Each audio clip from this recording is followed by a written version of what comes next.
The Starbucks leader has many strengths, but Seattle can testify that politics isn't one of them. That's the part where his weakness cost us a city legacy, the Sonics.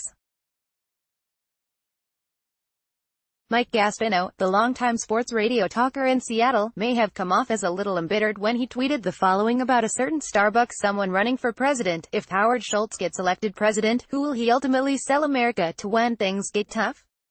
Sonics wounds do run deep around here, among a certain set anyway. For those 200,000 of you who are new to town, Schultz, who is retiring from Starbucks this month and appears to be angling to run for the presidency, is notorious in these parts for selling away Seattle's NBA basketball team to some proud Okies, who, as everyone foresaw except Schultz himself, then hustled the whole caboodle off to the Great Plains quicker than a Gary Payton-led fast break.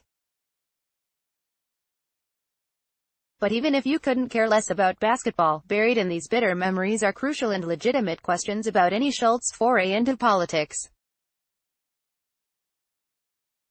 One is, why did he sell away our team, really?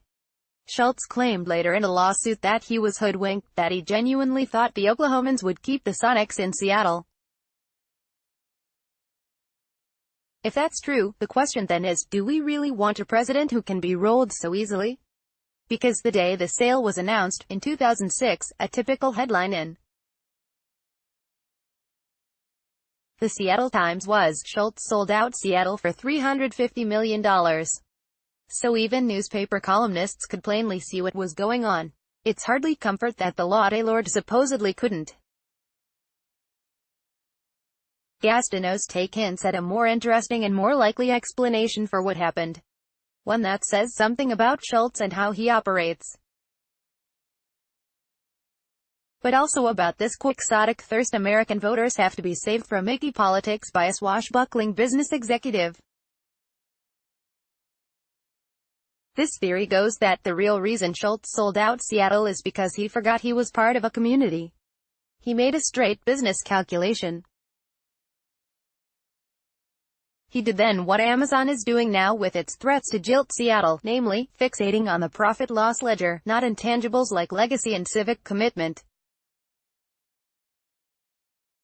That's just business, as we ruefully ought to know by now. At that time, Schultz had spent 20 years growing a hometown coffee company into a global brand, so he had his eye on horizons far beyond our little fishing village. Was international, so along the way it's maybe even understandable that he forgot about the local. Politics, though, is nothing but the local. This is one reason global business executives tend to make terrible politicians. Government is not in any way like business. It has radically different goals, values and bottom lines. For starters, it needs to expand in bad times and shrink in good, generally the opposite of how businesses react. So why are we obsessed of late with hiring business executives to run government? Said presidential historian Douglas Brinkley to the New York Times, the history of business leaders in the White House has not been good. You basically have Herbert Hoover and Donald Trump, yikes. Trump is bloating government spending and the federal deficit at precisely the wrong moment, as the economy is roaring.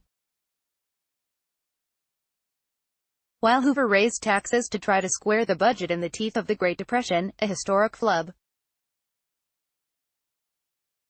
Would Schultz do better? I don't know, but his forays into politics have been marked by the same earnest naivete he displayed, or at least pretended to display, when he let them spirit away our basketball team.